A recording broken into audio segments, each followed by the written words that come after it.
Why is it so many older people are getting divorced these days? Gray divorce is actually a relatively new phenomenon, probably in the last 5 to 10 years. The fastest growing demographic for divorce is actually 55 and older. We're calling it gray divorce. There's a number of reasons for that. One is the housing markets and financial markets have been pretty good the last 10, 15 years. So people have assets in their home and in their retirement accounts, for example, and they look at the balance and they think, okay, we can each live off of half of that. Also, women are becoming more financially independent. They are also inheriting from their parents. There's a big shift of wealth.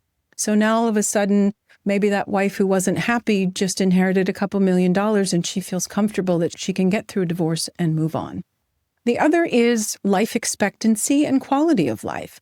It used to be when you were 65, you were in the Barcalounger and that was the end. Nowadays, 60 is almost middle age. People are living much longer and they're living a better quality of life. So older folks are coming to terms with the idea that they're not happy, and you know what? It might just be better to part ways. I'm Kathy Costas. I'm a financial advisor and a certified divorce financial analyst, or CDFA. And in my practice, the average age of most of my clients is much closer to 60, some into their 70s, than it is much younger. And there are some unique issues around divorcing when you are older, especially if you're already retired. The first one is income. By definition, when you're retired, you are often on a fixed income stream. That could be a pension, it could be Social Security, it could be distributions from your retirement account, but there's no ongoing income that is being earned, and there's no potential for a great increase in that income stream. So now we have to figure out a creative way of dividing that fixed income stream between two households. So we need to be, as I said, a little bit more creative when we're doing those things. The other is the home. So a lot of times your home is one of your biggest assets, if not the biggest asset.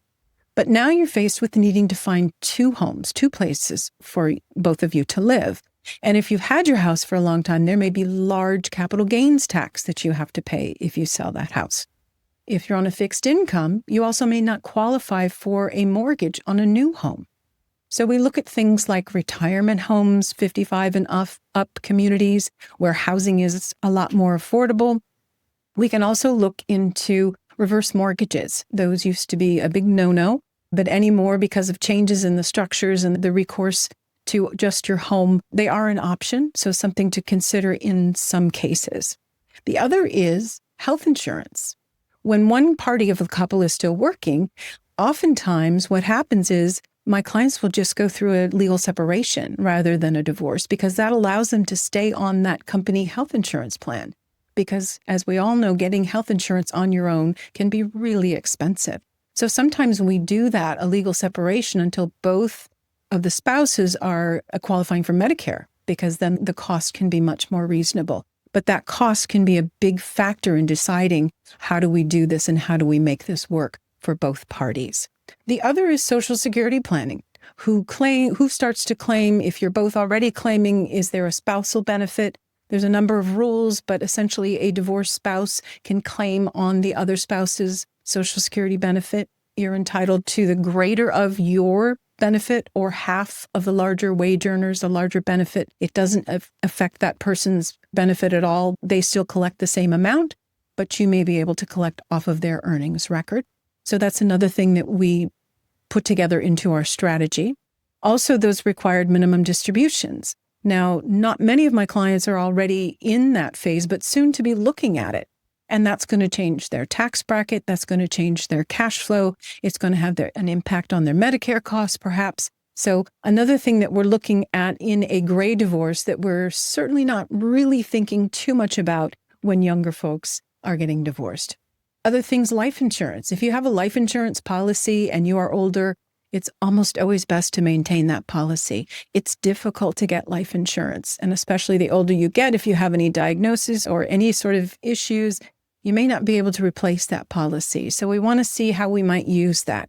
Maybe it's keeping your spouse as the beneficiary if you are paying spousal support, or something to maintain the financial stability for both of you.